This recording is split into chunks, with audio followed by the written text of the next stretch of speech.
What's going on, Comic Book Nation? Jim Viscardi here with Jamie Lovett, and welcome to another episode of Unboxed, Comic Book Unboxed. I was gonna say, HeroClix Day in the office is a very big day because we love them, the figures are super cool, and this time, look how big these boxes are. They're enormous. Jamie, why don't you tell us a little bit about this set, the Dark Phoenix, or X-Men animated series, Dark Phoenix Saga HeroClix set. Sure, so this is an X-Men set that draws obviously on the very popular cartoon that got like 90% of everyone I know into comic books. Basically. It does a lot of other 90s X-Men stuff, but what's cool about it is these boxes are big because every one of them comes with a 2x2 base figure that is significantly larger than your average HeroClix figure. So they have 4 of the normal size figures and then 1 big one, which means we're gonna have 10 very big, very cool looking sculpts to look at here, so at the very least. I'm gonna throw this into my shot and see if we can get it, to show some of the box art, to show some of what we're getting here. The Sentinels, obviously big ones. Nimrod, big player right now in House of X and Powers of 10. Obviously very cool looking Sentinel. Scrolling up a little bit more, you've got the Xavier Institute of Higher Learning with basically the best X-Men costumes, I would say, of all time. It is the best era. On the flip side, a few more. We've got Iceman, Voltron, which was great. Jamie's favorite Colossus Juggernaut, and then a bit more from the Hellfire Club down on the bottom. You ready to break these open? I'm gonna let you go first. Break this open. Let's take this one.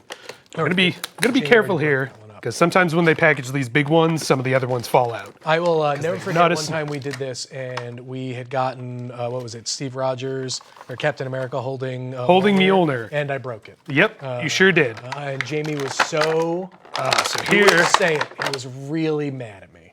Here's one of those cool sculpts we were talking about. Holy moly!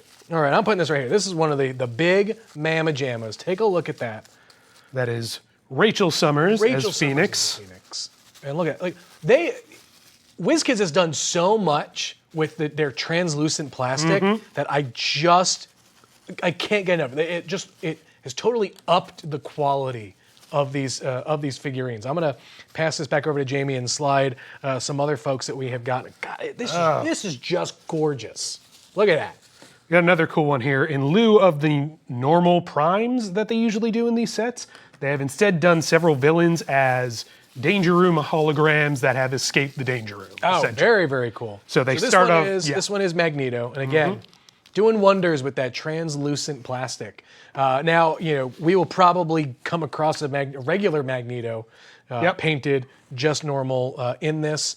I'm gonna just go through here.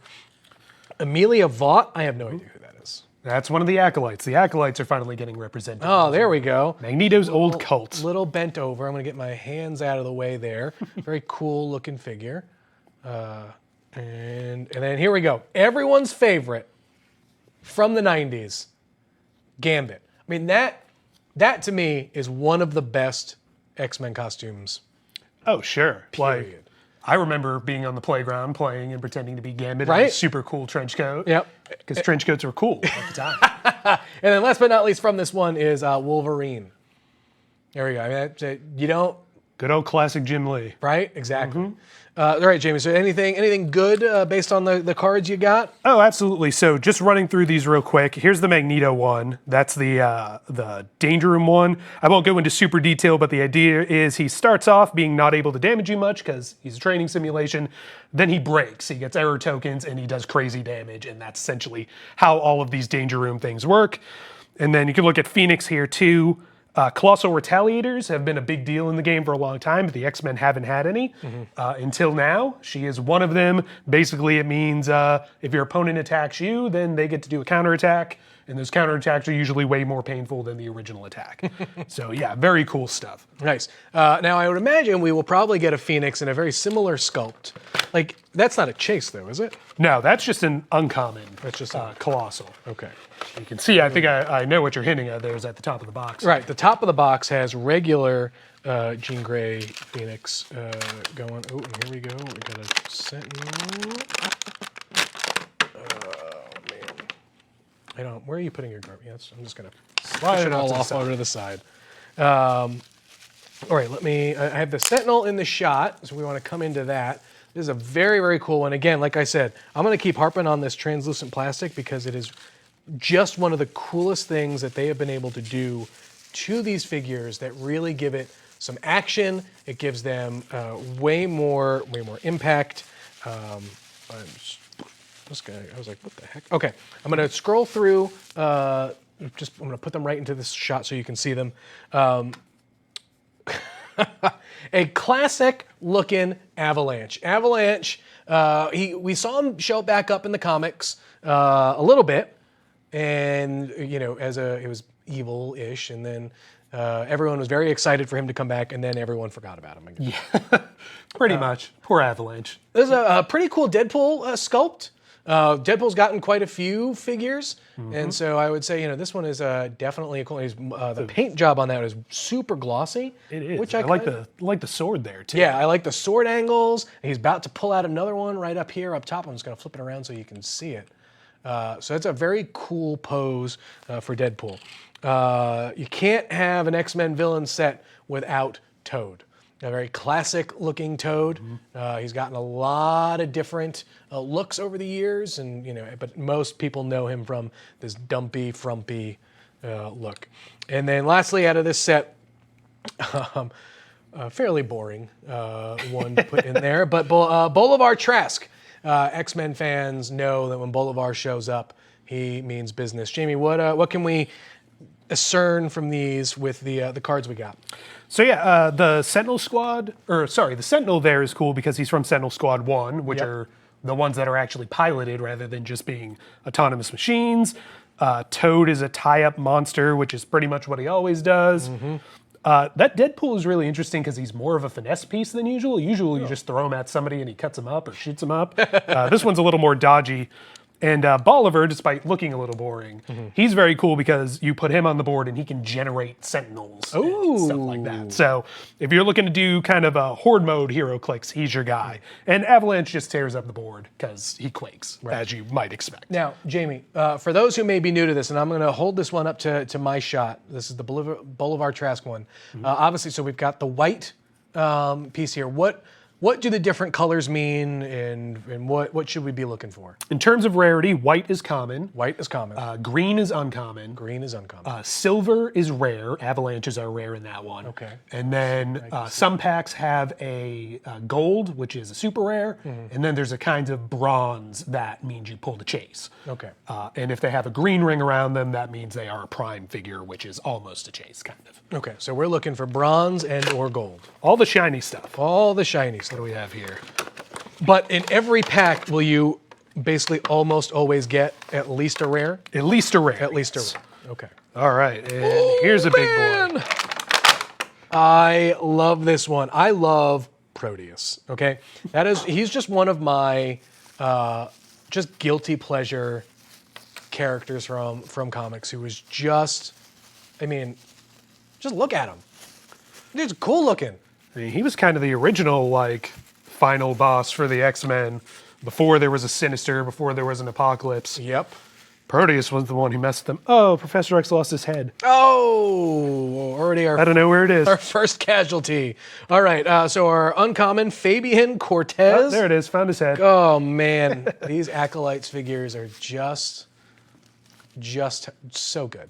Fabian Cortez, however, is the worst. All right, so he's our uncommon. Here we go. Jamie, why don't you pass me over that other Magneto so we can compare the two. So here's what we're talking about, which is the flexibility that WizKids can get out of multiple figures and what they can do in sets. And so that's really, really cool. I'll push him over to the side. Fairly boring guard command. I will say Brotherhood of Mutants could use some generics, so I'm a little bit happy about that. Yep, so there you go. And then our headless... Poor headless Xavier. Xavier, we're going to have to super glue that one back on. Oh, yes. I'm just going to put that there. He's the rare, I believe. Head up, maybe. Oh, he's a super rare, actually. He's a super rare, yep. Yeah. Sure is, and head's broken. I did not do this one, Jamie. You can't hold it on me. The cool thing about that one, I'm not going to put that in the shot. Look at that one. There's a little bit of transparency over his head because he's going wah, wah, wah, wah, wah. Just like he does in the opening. Right, exactly. Jamie, anything special from the cards? Just like we were talking about, that Proteus is a mean, colossal retaliator. Professor X, the Professor X's are always crazy powerful because, you know, when you're the most powerful telepath in the world, you can do crazy powerful things. Fabian Cortez does cool stuff with his powers where he basically makes everybody else more powerful, but risks hurting them, which is always cool. And then there's a look at Magneto. This is a little bit more of a early day support Magneto and your generic Brotherhood Guard Command, which is cool to have hanging around. Nice. What do we got here? Okay, so just opened up another pack. I'm going to put good old Juggernaut into the frame there. That's a cool looking pose for him. Mm-hmm. But I am super excited about one I just unpacked. But I'm going to let this show this one. So again, you know, just punching down on the ground, which is pretty cool. Again, like I love the poses, especially, you know, for figures like this where you could really do quite a bit. The action and the impact there is great. Okay, I'm going to go through some of the boring ones first. Senator Robert Kelley, which Jamie, I'm sure, is about to tell me is like super OP. Like, you know, we put him right next to Boulevard Trask, who we pulled again. I wonder if they go to the same tailor. Another guard command. But so far, my favorite of our pulls is right here. Super rare Spiral. I love Spiral is another one of my like guilty pleasure X-Men villains. Yeah. But this is just such a cool skull. That is such a cool skull. I love the tilted, like they do portal effects all the time for different teleporters, but that diagonal slanted walking through thing, that is very cool and very unique. So she is our super rare. I wish she was holding some swords. She's not, but again, those are probably, given the, you know, how frail potentially those arms are, I imagine those, you know, swords would just get destroyed. But definitely my favorite of the bunch. Very Jamie, cool. what do the cards tell us? So Spiral is as you might expect, of a teleporter, a very good transport piece. She can teleport you up and then throw one of your figures in someone's face with telekinesis, which is very, very cool. She's another super rare, by the way. Yep. And then Juggernaut is exactly what you expect. He's big and he can run through walls and break them down and punch everybody in the face because he's Juggernaut, which is super cool. And Robert Kelley is another one that can generate Friends of Humanity generics and then some Sentinels if he gets enough out there. So plenty of goodness for your Sentinel army. So you put Boulevard Trask and Robert Kelley out there. Do you need both? Because you really just need one to summon Sentinels, right? Sure, or you can do both. Either way, it's it's a good, you know, you start with a few Sentinels and then you keep them there so that if one of them falls, well, you just pop another one back out. It reminds me of there used to be a master mold that would essentially generate all kinds of Sentinels. It was very cool. So, speaking of Sentinels, I dropped one. Great. So interesting, just to note, we've pulled a lot of villains. I think, you know, outside of Deadpool, Professor X, Wolverine, and Gambit, not many heroes so far. Yeah, it is a pretty villain-heavy set. I hadn't thought about that. Cerebra. Oh, that was one I was really hoping for when they said they were doing big figures in this set. So here we go. Cerebra is a rare in that pack. Very, very cool. Looks just like the other one. We pulled the Sentinel Squad one. Obviously, different color scheme, different blasts. But for those who know what Cerebra is, this is a very cool. It's a Sentinel you can play on your X-Men team. Because Forge created it, and it's a fantastic team transport type character. It's very cool. So I complained about not getting pulling any more X-Men, and sure enough, we pulled the best Rogue costume ever. We just had this argument in the office the other day. It doesn't get any better than big-haired, brown leather jacket Rogue. She's a common, right? White's common, right? Yeah. Very cool, uncommon right here. Blob. Look at that. That is just holding that belly, that classic look to go with that classic looking Toad. Very, very cool figure there. Graydon Creed. Sabretooth's bad son. And Mystique's. Yep. Sabretooth and Mystique. Yep. That's like a deep cut character, which I appreciate. And then we got another Deadpool, which I'll put there while Jamie reads the cards. Yeah, sure. Like I said, Cerebra here, fantastic transport character for your X-Men team. She does have the Sentinel keyword too, so you can play her on a Sentinel team, but she'll carry all your X-Men right up into battle. Very, very cool. Blob is basically a choke point character, very hard. Nothing moves the Blob, so you don't move the Blob. Grading Creed, he is similar to Bolivar and Kelley. He can't do Sentinels, he just does Friends of Humanity, which I assume are some generics in here somewhere. Deadpool, like we talked about. And then there's Rogue, who steals energy and steals power because that's what she does. Powers works. Oh, man. Oh, man. All right, I just opened up a new box. Ooh, what is that? Yep. Very cool. Here are the cards. And, oh, man. What the hell? I admittedly do not like Alpha Flight. How can you not like Alpha Flies? Sasquatch, which I would only imagine there is a very similar looking Wendigo in here somewhere. He is one of the uncommons. Very big piece. Super detailed though. I mean, it's got texture on the hair, that mouth, and you can just see it in the zoomed in shot. It's a great looking figure for a character I have zero. That's a Sasquatch to fight the Immortal Hulk, I think. Yes. That's a cool looking Sasquatch. Yep. Callisto. Cool looking figure there. You know, She was big in the animated series. she was big. Oh, and here we go. I was just saying again, we weren't pulling many X-Men. We just pulled 2 that are going to look great. Beast in quite possibly his best look. I don't think we have seen a Beast look any better than his animated series version. There, I know the argument, for Cat Beast and not Cat Beast and Not Ape Beast. not Ape Beast. Yeah, that animated series Beast, the best. This one, here we go. Here's our rare from this pack. Boom! Look at that Storm. Oh man, and just that classic white and gold. And again, like what they do with the plastic here on the molds, it creates crazy dynamic figures. For every figure that you get that looks like this, they give you something that looks like that. Anytime I play that Storm, I'm going to have to write out really, really purple prose for every attack I make. And then the last one from this is a Danger Room, I'm assuming Danger Room Sabretooth. Sabretooth, yeah. Which again, looks like, hopefully we pull a regular one of these because it looks like a very cool, detailed figure. It's got a bunch of the fur and stuff on the back. Very cool. Jamie, what do the cards tell us? So Storm, Storm has a lot of powers because weather is very versatile, so she has a lot of different stuff she can do, from lightning strikes with penetrating damage to all kinds of other things, smoke cloud, that kind of thing. Sasquatch is pretty basic. He's a big character with a very powerful run-up-in-your-face type of charge ability that does lots of damage. Oh, you stop picking on Sasquatch. Sabretooth has that same thing going on that Magneto had, where he starts off doing little damage and then he breaks and goes nuts. Let's see, Callisto, stealth. Other friendly characters with Morlock's keyword can use the Underworld team ability. Ooh, that might make Morlocks way more playable than they have ever been before, because they don't really get a whole lot of love. That's a lot of love right there. And Beast has a very powerful Perplex ability to represent all those smarts of his, plus some cool charge and physical traits as well. Nice. All right, Jamie, you take that next box, and I'm just gonna put this box in the show here. This is a very cool thing that HeroClix does for each one of their sets. They give you a bunch of the basic, figures that you would expect in this set.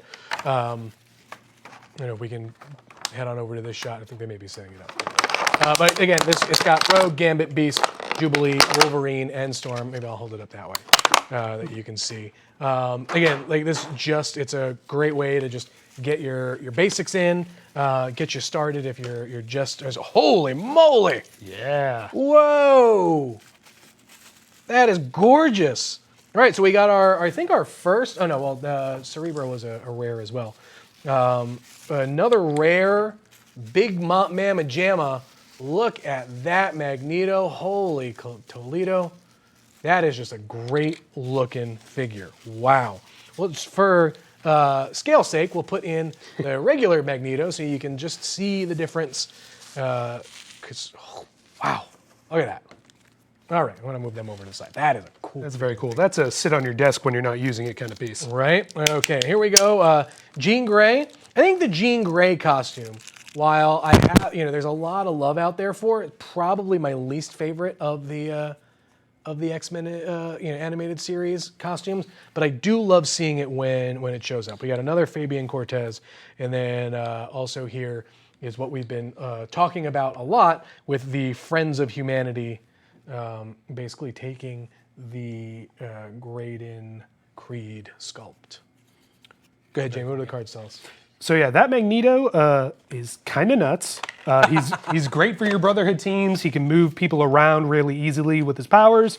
But the bigger cool thing is he can use this pulse wave ability, destroy some of the terrain around him, and then pick up and throw that terrain at people. Oh. Which is such a fantastic version of his powers. We already talked about Fabian Cortez. Jean has telekinesis, which every Jean ever does. But she also gets bonuses if you use her with Cyclops, because that was a big thing in the X-Men animated series. Oh, look, I still ship Cyclops and Jean Grey. We talked about this Magneto, and then Friends of Humanity, they're basically, those are the ones you're going to be popping out with your Senators and your Grading Creeds. And they're kind of fun because you roll a d6 to see which of their clicks you put them on, and they have all kinds of different kind of powers. So lots of fun for, like we talked about, Horde mode, and for just for the random factor. Oh, speaking of Fantastic Brotherhood characters. Right? Okay, here we go. So in a very similar base that the Magneto came in, we had freaking Exodus. Look at that. I feel like he's one-upping Magneto. I mean, because he's got, you know, all the electricity coming out of his hands. Look at that. That is just so freaking cool. You see someone put that out on the field, you're going to be like, oh, damn. But again, it's super cool. And like that, Exodus kind of has a totally absurd design, but it's so absurd that it must just be nostalgia that I'm totally high on right now, because that looks pretty freaking cool. Yeah. He's got a really cool design. Yeah. Those crazy pointed shoulder things are I don't know why, but they're great. We got an Assassin's Guild figure right over here. Pretty cool. To go with our Deadpool, a Cable, very Liefeldian looking Cable right there. Big guns. Don't care. All the pouches. We got another Wolverine. Toss him in there. And then, last but not least, a random. Finally showing up in Right? HeroClix. Seriously. Such a 90s character. It's like, I don't want to say the epitome of a 90s character. I was thinking that exactly. Basically the epitome of a 90s character. All right, what do the cards tell us? So Exodus, like we talked about Storm having a whole bunch of different powers, so does Exodus, and that's represented with a Pulse Wave, Telekinesis, Precision Strike. He has a cool thing where you get to pick a number, and it punishes people either attacking him too close or too far away based on whatever number he chooses, which is very cool and makes him very versatile. Random, he's a shapeshifter, so his shapeshifting gets represented by, he gets to choose different powers as he needs them throughout the game. That Cable is very cool because when you play him, you can put, I think, up to 3 other versions of Cable as holograms. Oh, nice. On the board just to confuse your opponent, and you don't have to tell your opponent which is which. Assassin's Guilds are pretty standard stealthy close-up attackers who don't want to run into Wolverine because Wolverine turns off stealth when he gets too close to you. So very cool. Very cool figures all around. All right, 2 boxes left. Let's see what we got. One for Jamie, one for me. You want to show the good people these while I open this Yeah. up?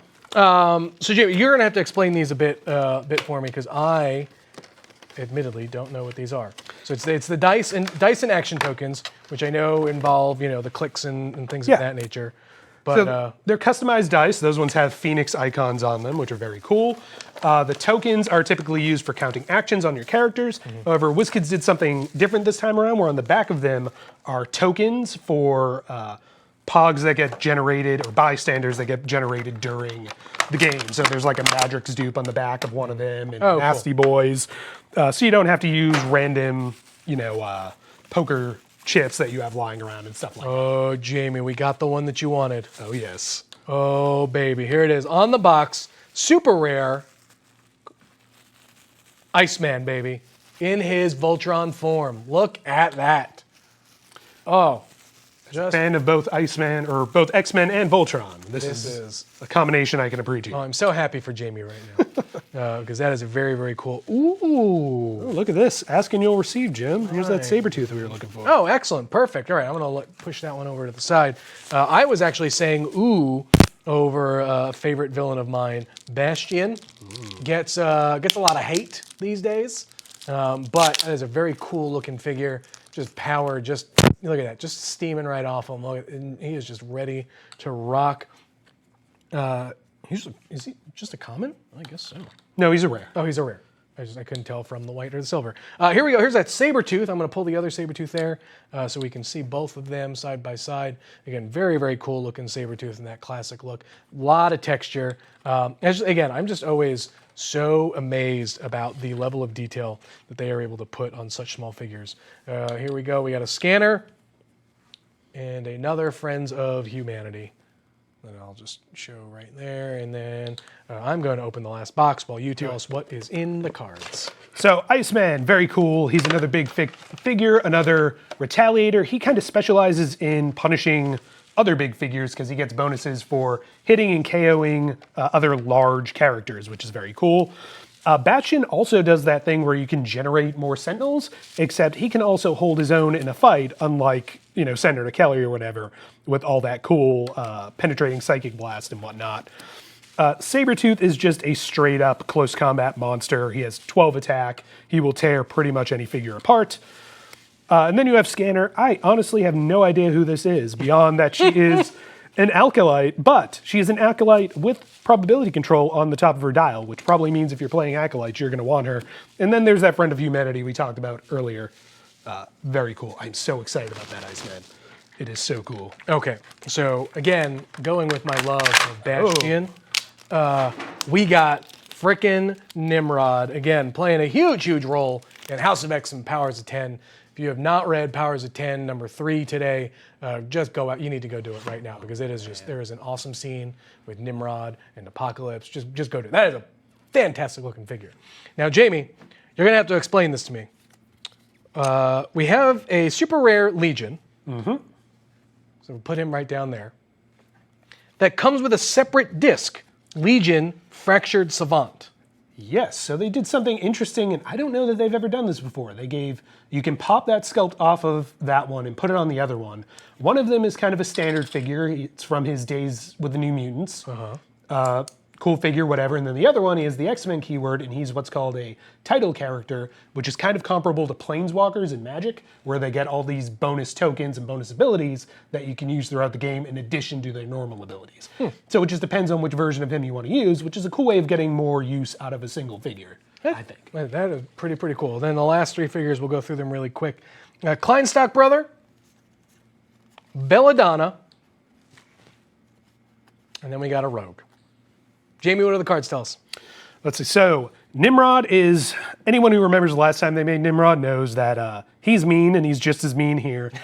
He's got this ability that lets you, instead of just they roll to attack you, and if they hit, they roll to attack you, and then you roll back. And if you roll better, they don't hit so much. It's kind of crazy. He is going to be a nightmare to play against on Sentinel teams. Legion, here's the Legion that is a regular character. He gets to pop off a chain bystander, which is one of the bystanders on that those tokens we talked about. And then this is the title character one, which you can see his dial is a little simpler, but then you open it up and there's all this title character goodness inside. Belladonna, oh my Belladonna. He was Gambit's wife, right? Yep, Belladonna. She's got mind control. She's going to be your finesse character on assassin teams with the Assassin's Guilds. The Kleinstock brothers are really cool because you actually want to play 3 of them because it's one figure, but it has 3 different dials because they were triplets. And they can carry each other up, so they're great like tie-up characters for Acolyte's team. And then there's the Rogue we talked about, who is just a power-stealing, steal energy, bombshell, I'm going to punch you in the face kind of character. Very cool. So that about does it. That's all the time we got. We unloaded a ton of really, really cool figures. Like I said, this is just a hit, just a nostalgia hit, straight to the veins for sure. This set is not out until next month, but next month is really, really close. So make sure to check out your game stores for these. And Jamie will have a much more detailed write-up on some of the big figures that we pulled on Comicbook.com. So if you want to ask him questions, by all means, you can find him on Twitter at Jamie Lovett. You can find me on Twitter at Jim Biscardi, and we're going to go play some HeroClix. We'll catch you later.